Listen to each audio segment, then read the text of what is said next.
um tema que me traz, digamos assim, é algo que eu preciso aprender e que todo mundo deveria aprender, que é sobre como coordenar melhor as nossas finanças. O acúmulo de dívidas é um problema que muitas vezes é encarado como algo sem saída, mas tem sim saída. Essa é a realidade de muitos brasileiros. A gente sabe que tem muita gente aí com o nome no vermelho, mas está chegando dezembro e todo mundo quer fazer uma renovação na casa, quer comprar alguma coisa, não tem como porque não está com crédito no mercado.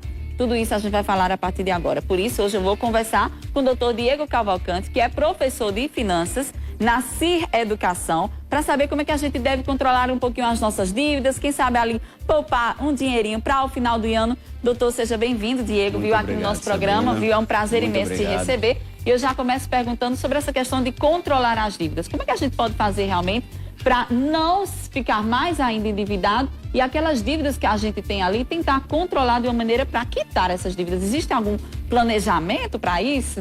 Perfeito, perfeito. Primeiramente, bom dia, Sabrina, bom dia a todos.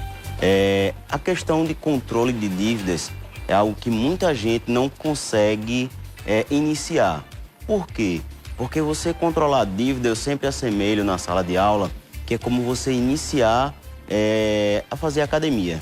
Né? Sim. Fazer academia é algo que é difícil no primeiro momento, mas é importante para a nossa saúde, para o nosso desenvolvimento profissional, tal como o controle das dívidas, que é você ter o hábito de anotar os seus gastos. Você não cria o hábito de ir à academia do dia para a noite. Você não acordou, Verdade. foi para a academia de manhã, à noite você está se sentindo muito bem, no outro dia vai? Não, pelo contrário, você vai o primeiro dia, vai o segundo, a primeira semana, na segunda semana você já enfraquece. A dívida, o controle das dívidas funciona da mesma forma. Você começa a anotar o primeiro dia, anotar o segundo, anotar o terceiro, no quarto você já perde totalmente o estímulo. Por quê? Aquilo não é um hábito para você. Então, a primeira dica que eu posso dar é: crie o hábito de anotar os seus gastos. Pormenores, água, comprou uma água na rua, um café.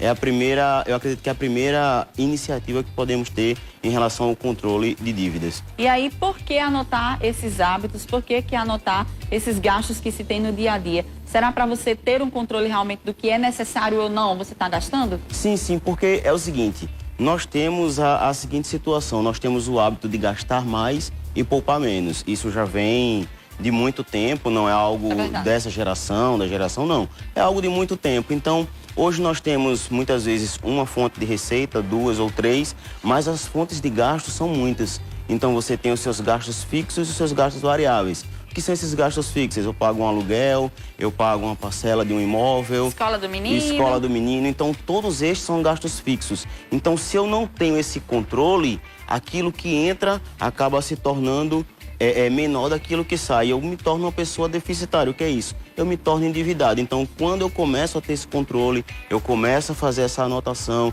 eu começo a ver para onde está indo ali o meu recurso, aquilo que eu trabalhei o mês inteiro, suei, dediquei tempo, abdiquei do meu tempo com a família, porque eu sempre falo, imagina quanto tempo você passa longe dos seus filhos. Quanto tempo você tem que passar longe da família. E aí você gastar tudo de uma hora para outra é ruim. Porque você não vê o teu esforço sendo recompensado. Isso. Você se esforçou para estar longe da família, mas você não vê recompensa porque acaba saindo muito e você não sabe para onde foi. Então, a melhor coisa é você começar a anotar quanto está gastando, em que está gastando e, o mais importante, por que eu estou gastando. É aquele velho ditado, né? A gente não sabe para onde está indo o dinheiro. A gente recebe o dinheiro e diz, não sei com que eu gastei, porque não tem realmente esse controle. Vai 50 aqui, 100 ali, quando espera, tá todo o dinheiro que você recebeu do mês comprometido em alguma coisa que você não sabe. Agora, muita gente, assim, quando começa a ganhar mais, começa a gastar mais e se endividar mais. Qual a dica para ter esse controle de quando vai chegando mais receita, você não ter que aumentar os seus gastos porque você está ganhando mais? Uma outra questão que eu sempre costumo falar é, você coloca a tua receita abaixo do que você ganha e coloca a tua despesa acima. Porque à medida que você vai aumentando a tua receita, você está vendo que a despesa também está aumentando. Então, o que é que você começa a fazer? Começa a destinar uma parte daquele recurso que entrou. Tô lendo um livro muito bom que é O Seu Dinheiro. Você acaba gastando muito e não sabe com o que está gastando. E aí, como é que você faz para sair da dívida? Você trabalha mais. para poder ter mais dinheiro. Só que você não está se pagando, você não está guardando dinheiro. Não, você está trabalhando mais, está gastando mais. Então, qual a melhor forma para a gente começar a controlar esse lado?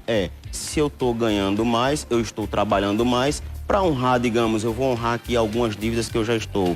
Vou começar a adiantar essas dívidas e aí eu vou começar a me livrar dessas dívidas e vou me sentir melhor, porque eu acredito que uma das piores sensações é a sensação do endividado. É verdade. Ele não consegue se concentrar, ele não consegue trabalhar, ele não consegue ter um tempo de qualidade com a família. Então, se você começou a ganhar mais, começa a destinar uma parte do recurso a uma poupança, né? E a poupança, quando eu falo, é um investimento que te consiga te remunerar acima da inflação, pelo menos. Exatamente. E aí eu quero, claro, dicas e mais dicas, o quanto a gente puder aproveitar aqui esse espaço para dar dicas ao pessoal de casa. Inclusive, pessoal, se vocês quiserem mandar alguma mensagem ou de áudio ou de texto para o nosso WhatsApp, tá aí na telinha para vocês acompanharem o nosso programa. Pode mandar sim. Diego está aqui disponível para tirar suas dúvidas. O nosso telefone é o 9, bota aí na telinha novamente, 981733660, não é isso? 3660 é o nosso WhatsApp. Manda aí mensagem de áudio ou de texto para você compartilhar aqui a sua dúvida. E o Diego está aqui para te dar essas dicas. Porque eu fico muito na dúvida, inclusive é uma dúvida constante de todas as pessoas, com relação a saber de fato como não é só poupar o dinheiro, mas fazer esse dinheiro render mais. Quais são os melhores meios que a gente tem para fazer o dinheiro render mais? A poupança, guardar dinheiro em casa, investir em alguma coisa? Quais são essas dicas que você pode dar para a gente tentar melhorar ainda mais a questão do nosso dinheiro? Há um tempo, essa questão da poupança ela já vem sendo discutida, né? Então, vamos pensar um pouco há alguns anos.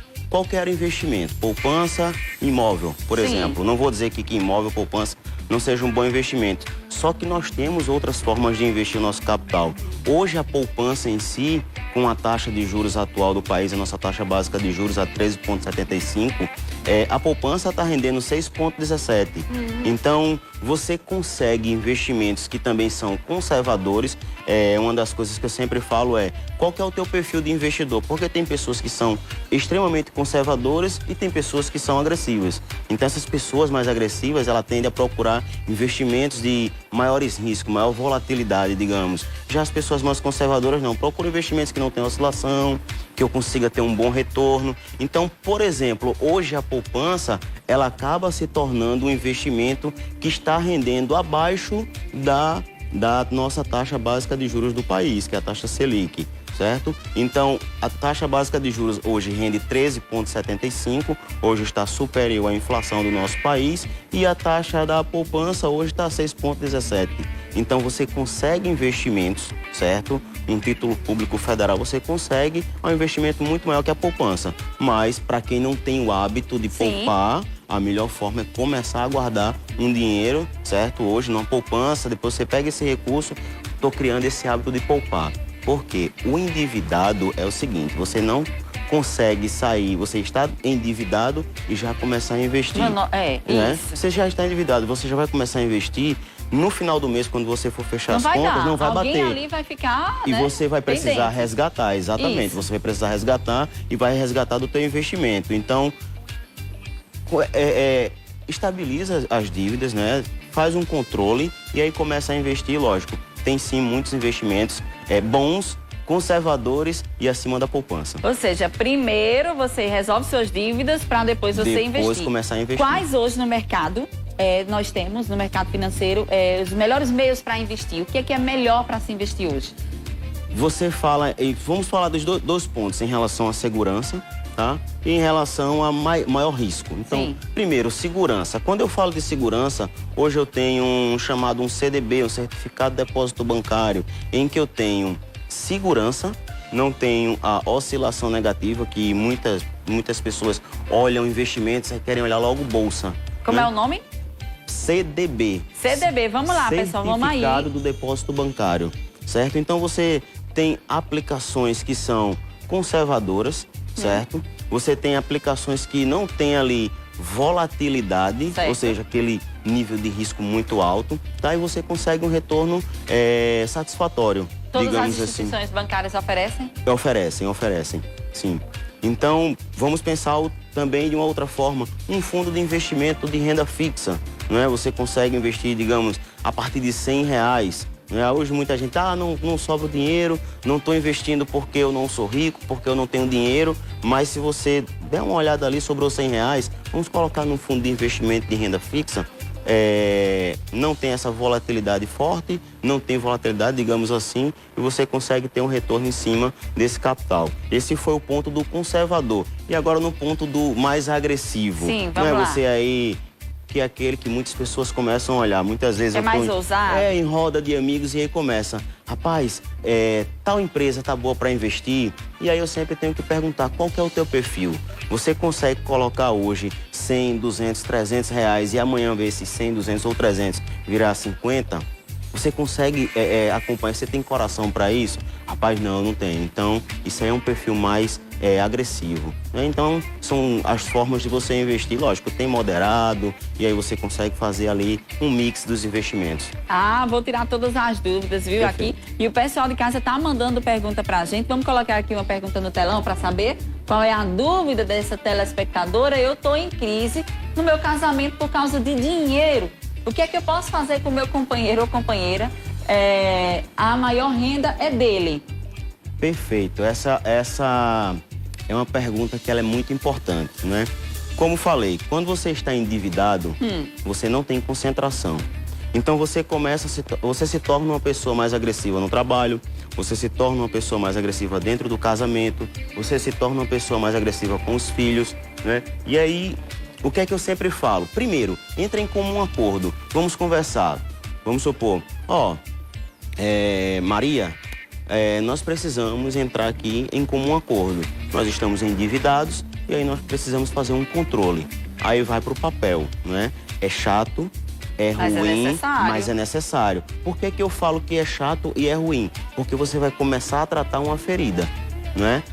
Quando a pessoa ela tem uma doença, ela procura um médico e aí o médico vai começar a tratar essa ferida com ela, né? Digamos, um problema psicológico, um câncer, enfim, você vai começar a tratar. Nas dívidas precisa ser da mesma forma. Entra em comum acordo dentro do casamento, dentro de casa, e aí, o nosso ponto é esse. Vamos anotar aqui quais são os nossos gastos. E aí você vai lá, dívida de empréstimo no banco X. Tá lá, você vai anotar e começar a dizer, a nossa dívida total por mais 24 meses é Y. E aí você vai, peguei dinheiro emprestado com Maria. E aí você vai lá e anota. Então, o casal ele precisa estar em comum acordo para que isso aconteça. Por quê? É muito comum um querer fazer e o outro não. E isso acaba gerando atrito dentro do casamento. E o atrito vai até dessa disputa de quem ganha mais, tem que gastar mais. Porque eu ganho mais, eu posso gastar mais. Sendo que dentro da instituição familiar é uma instituição só. Exatamente. Ali o dinheiro tem que ser dividido por igual. E ainda tem muita gente que entra em crise nos casamentos, e aí já é um outro assunto. Mas justamente por quê? Porque esconde até que tem uma renda a mais. Exatamente. Ou seja, a falta de confiança e aí já não tem a base e possivelmente esse relacionamento não vai adiante. Se você procurar a raiz da questão de, o relacionamento não deu certo por uma crise financeira, é por falta primeiro de honestidade. Não revelar o que deve, o que ganha, como quer gastar, como quer viver, e aí começam os atritos e não dá certo, porque as divergências realmente não vão levar a lugar nenhum, a não ser a uma separação. Mas agora vamos a outra pessoa aí que tem uma dúvida, vamos colocar aqui no telão. Vamos lá. Quero começar um pequeno negócio e estou com medo. Se der errado, é bom separar um dinheiro de emergência para as pessoas que querem contratar? Vamos lá. Eu sempre costumo falar que o negócio próprio, ele é o mais arriscado de todos. Por quê? Porque você tem poucas probabilidades de dar certo, né? Então, você consegue investir de uma forma segura ou de uma forma mais arriscada. Então, quando eu trato risco-retorno, eu trato o negócio próprio, a empresa, como algo muito arriscado. Pode vir, pode não vir. Pode vir ou pode não vir. A questão da reserva de emergência, ela é importante independente de negócio ou não. É o que a gente chama capital de giro. Exatamente. E aí você vai pensar o seguinte, por que eu preciso ter uma reserva de emergência? Digamos, nós estamos aqui conversando muito bem, vamos supor que eu não tenho um plano de saúde.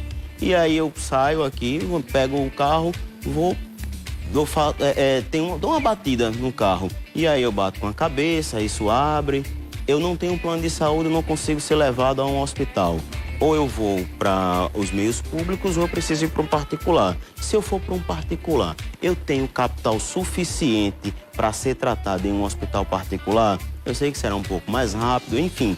Mas a reserva de emergência, ela já diz o nome, é para uma emergência. Então, se você quer construir uma empresa e a sua dúvida minha reserva de emergência pode durar por quanto tempo? Vamos supor que no primeiro mês aquilo ali não vai dar, não deu lucro suficiente, você precisa cobrir, certo? Só que a melhor forma, eu vou fugir um pouco, né? A melhor forma é contrate um consultor de viabilidade econômica, que aí ele vai mostrar se aquele negócio ele é lucrativo para aquele determinado local, se para aquele momento. Né? A melhor forma é procurar um consultor de viabilidade. Já fui comerciante e vi que o maior erro que eu cometi foi não ter o capital de giro, porque realmente existem produtos que vendem o ano todo, mas existem outros que são específicos. Então, como é que você vai fazer naquele período em que não está tendo aquela venda ativa para manter toda a estrutura da loja, do comércio e principalmente dos funcionários? Então, você realmente tem que ter ali, não é uma fonte de emergência, é um capital de giro já de lucro. Isso. Que já aconteceu no estabelecimento. Porque se não tiver essa renda, esse capital de giro vindo de lucro e vindo do teu bolso de sei lá, uma economia passada, não vai adiantar, vai dar ruim aí no final, com certeza. Vamos a mais uma pessoa aí que tem mais uma dúvida. Vamos lá, o pessoal de casa tá interagindo com a gente, viu, Diego? Vamos lá. Falou em dívida, meu filho, ó, chove de coisa. Bom dia, Sabrina. Eu queria saber como eu faço para aumentar a minha renda financeira. Procuro mais trabalho, o que é que eu posso fazer? Vamos lá, eu acabei falando mais cedo, procurar uma segunda fonte de receita é importante. Se você está endividado e você quer fugir das dívidas e você está vendo que o que você ganha hoje não está sendo suficiente para comportar as suas dívidas, você vai lá e procura uma segunda fonte de receita. Só que, como nós falamos, não adianta você procurar uma segunda fonte de receita, começar a ganhar mais e gastar mais. Não, você procura uma segunda fonte de receita para ganhar mais e aí começar a liquidar essas dívidas. Mas é importante uma segunda fonte de receita se você assim o conseguir. É bom quando você faz um planejamento. Eu quero fazer uma viagem, quero comprar um carro, mas com a renda que eu tenho hoje não dá. Aí você encontra um dinheiro extra, um emprego extra, uma renda extra, e aquele extra que você faz vai ser especificamente para comprar aquele seu sonho, fazer aquilo que você está planejando aí acontecer, porque eu acho que dá mais certo, né? Sim. Vamos a mais outra pergunta? Vamos lá. Tenho 19 anos e já estou com dívidas com meu cartão de crédito. Eu queria uma dica para quitar isso. Olha, cartão de crédito, Diego, é uma coisa problemática. Por que é problemático? Por que a gente consegue ter tanta facilidade em ter endividamento no cartão de crédito? Porque é o seguinte, o cartão de crédito ele te dá uma falsa sensação de poder. Você compra sem ter o dinheiro naquele momento. Né? Então, uma dica importante se você não tem controle com o cartão de crédito, porque é o seguinte, cartão de crédito não necessariamente ele é um vilão, né? Sim. Então, cartão de crédito hoje, você tem cartão de crédito que te retorna 1% de tudo aquilo que você compra em investimentos, no cashback, né? Mas quando você não tem controle, aí ele passa a ser um vilão para você.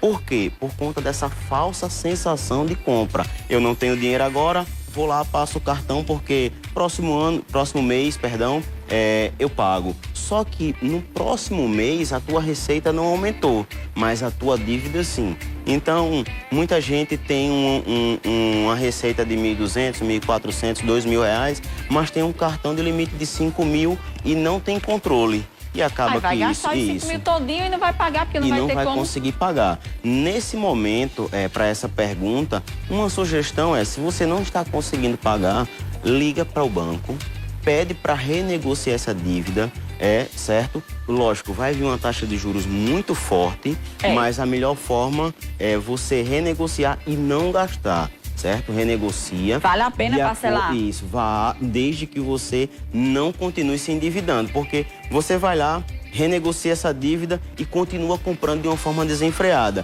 Então você já tem uma dívida renegociada e você está fazendo mais dívida em cima da que você já tinha. Preste atenção nessa questão da compra. Renegociou, não faz mais compra, tenta se controlar. Espera pagar o que deve, Espera pagar tudo que deve. Só que, lógico, também tem que respeitar o teu orçamento, porque muita gente não respeita o orçamento. É verdade. Eu vou renegociar, não, vou pagar 3 vezes de R$2.000. Só que se você só ganha 1.200, 1.500, você não vai conseguir honrar com essa dívida. Ser fiel à sua realidade financeira Exato. é importante para todos os aspectos. Só comprar o que realmente necessita e o que realmente você pode, para não ter aí uma confusão, porque olha, o pessoal pensa, não, mas fica aí meu nome sujo por 5 anos, depois eu limpo. Que existe isso, eu não sei até que ponto, mas tem muita gente que fica com essa imaginação que tem um período até o tempo de você retirar o seu nome do SPC, enfim, do Serasa. Tem uma pergunta relacionada a isso, por isso que eu já estou instigando esse assunto. Vamos colocar aqui na telinha quem é que quer perguntar sobre isso, vamos lá? Estou devendo R$9.000 de empréstimo do cartão, tenho 24 anos, como é que eu posso resolver? E aí eu já pego esse gancho também com o que a gente estava conversando agora, Diego, sobre essa questão de quanto tempo fica o nome na restrição, essa questão de score baixo, score alto, que sempre tem uma limitação ali, que o banco pode observar esse seu comportamento financeiro para te oferecer alguma coisa, enfim, como é que isso funciona? O bom, Sabrina, é que você já faz a pergunta dando a resposta. A questão do score, ela é de extrema importância quando você precisa de crédito na praça, né? Então você vai lá, faz uma dívida, sabe que você não vai pagar aquela dívida. E aí você, eu vou deixar aqui porque daqui a 5 anos limpa. Só que não necessariamente teu nome vai estar limpo. Porque o teu nome vai estar no banco de dados de uma pessoa que se tornou inadimplente. Então, essa não é a melhor solução. Você comprar e achar que daqui a 5 anos vai estar tudo resolvido, porque não vai estar. Você vai estar com score baixo, vamos supor que você precise comprar um imóvel, e aí isso vai ser levado em consideração. É verdade. Então, não é a melhor estratégia, né? Não é a melhor estratégia, tá? Em relação aos 24 anos e o 9.000 de empréstimo, primeiro, identifica como foi que você chegou a esse ponto. Você com 24 anos, 9.000 de empréstimo em cartão de crédito. Como foi que você chegou a esse ponto? Foi porque você quis subir muito a tua condição social para ser aceito entre amigos? Ou é porque você descontrolou emocionalmente? Porque muitas vezes não é uma falta de endividamento, desorganização. Não, muitas vezes é um fator psicológico. Você compra para se sentir bem. Estou estressado, eu vou comprar porque isso me acalma. E isso te traz ali um endividamento, né? Então, muitas vezes não é só um endividamento, mas é algo psicológico. E aí a melhor forma é você procurar um psicólogo para se tratar. Pode ter sido por perder um familiar e você está descontando isso, ou perder o emprego e você desconta isso nas compras. A melhor forma, meu amigo ou minha amiga que fez essa pergunta, não sei exatamente, procura como foi que você chegou a esse ponto, né? E como que deu início a isso, para que possa ser resolvido. Exatamente. Ter cuidado, pessoal, ter cuidado, porque olha, a falta de paz por conta de dívida financeira é terrível e assim, vou te falar, graças a Deus eu não passei por essa experiência não, mas tenho pessoas próximas, inclusive em casa, que passam por esse tipo de situação. E é tão ruim, tão difícil, porque vai acumulando, e você não consegue sair daquele buraco ali. Então, procura logo ajuda. Se puder, não fique endividado, viu? Não entra na dívida não, que o negócio é ruim mesmo. Mas tem um áudio de mais um telespectador querendo participar com a gente aqui. Pode soltar. Vamos ouvir. Bom dia, manhã da gente. Eu gostaria de saber o que é que a pessoa deve fazer quando ganha um salário mínimo para tentar segurar um pouco, guardar um pouco de dinheiro. O que fazer nessa situação? Obrigada. Perfeito. É a história do salário mínimo, que é mínimo do mínimo. Mínimo do mínimo. De uns meses para cá, uma das coisas que mais tem pesado no nosso orçamento é a feira, né? Eu tento ter uma ideia de quantos % do meu salário está indo para feira, está indo para moradia, está indo para dependência, eu falo os filhos, né? E aí o que é que eu penso, né? Não é fácil. Você viver com um salário mínimo não é fácil, né? Mas a primeira questão é você pesquisar bastante preços, né? Nessa questão em que eu dou aula em várias escolas, eu vejo pessoas que conseguem fazer no mesmo local, certo? No mesmo local de compra, consegue fazer uma feira com R$500 para 5 pessoas e uma que não consegue com R$1.000 para 3. Então, e aí eu perguntei qual que era a principal característica ali. E a que fazia uma feira de R$500 para 5 pessoas, ela disse, eu pesquiso muito. Eu pesquiso muito e depois é que eu vou lá e compro. E o ambiente e o local, a zona onde é realizada essa feira, é o mesmo local. Então, a questão de pesquisar, ela é muito importante. Né? Pesquisar é muito importante, porque eu posso comprar um produto semelhante por um preço menor. Um preço melhor, exato. E ainda continuando, se você tem um salário mínimo, e aí você quer começar a guardar um dinheiro, e aí é o que eu chamo de se pagar. Quando você recebe esse salário, quanto você está se pagando? Quanto você está... Não, esse aqui é a minha remuneração pelo meu trabalho do mês inteiro, né? Então, eu recebi aqui a remuneração da empresa e agora eu quero me pagar. Então, se você começa a separar 20, 30 reais, é pouco? É. Mas, quando você começa a fazer isso, você começa a se estimular a se pagar primeiro e depois gastar. Eu costumo dizer lá em casa que é o dízimo do lar. Tira aquele trecho, não pode falhar de forma alguma. E tira aquilo ali, não, mas eu estou precisando, não, mas tira aquilo ali, é sagrado. Porque aí no final do ano junta com o 13º salário e com o teu próprio 13º do dízimo. Por que eu digo isso? Porque é o poupado do que você recebe todo mês com aquele extra que vem que todas as empresas pagam. Então você acaba tendo um dinheirinho a mais no final do ano. É muito bom, eu sempre faço isso, viu, pessoal? Quero te agradecer demais, Diego, pela sua participação. É um tema muito bom, muito bacana. A gente poderia estender aqui, mas vai ficar o convite para outra oportunidade de você vir tirar as dúvidas do pessoal aí de casa para a gente chegar realmente no final do ano sem dever. E se Deus quiser começar 2023, todo mundo com o nome limpo aí, para poder, com o pé direito, começar a fazer novos investimentos para a sua vida financeira. Então, eu deixo aqui os espaços para as suas finalizações e quero saber onde é que a gente te procura, onde é que a gente te acha, nas redes sociais, telefone, enfim, se você puder dar telefone para contato, enfim, fique à vontade. Perfeito. Quero agradecer o convite, né? É um tema muito importante, eu sempre falo, é algo que precisa ser propagado todos os dias, dentro de escolas, na rua, onde você estiver, é um tema que precisa ser propagado, porque a educação financeira, de fato, ela vai chegar em algum momento muito forte, né? Hoje existem várias pessoas que tratam desse assunto, tá? Onde é que você pode me encontrar? Meu Instagram, Diego Cavalcante Martins, certo? E o Instagram do meu escritório, CIR Investimentos e CIR Educação. Lá nós damos dicas sobre investimentos, nós damos dicas de controle financeiro no Instagram da CIR Investimentos e da CIR Educação. E fico aberto aí, quando vocês quiserem fazer um convite, estaremos à disposição. Aí, obrigada, viu, Diego, mais uma vez. Pois é, falando sobre dívidas aqui no nosso espaço, mas tem muita coisa boa ainda, muito assunto que vai resolver a sua vida aqui no nosso Manhã da Gente, por isso fica o convite. Eu vou a um breve intervalo comercial, eu volto daqui a pouquinho, não sai daí, já já.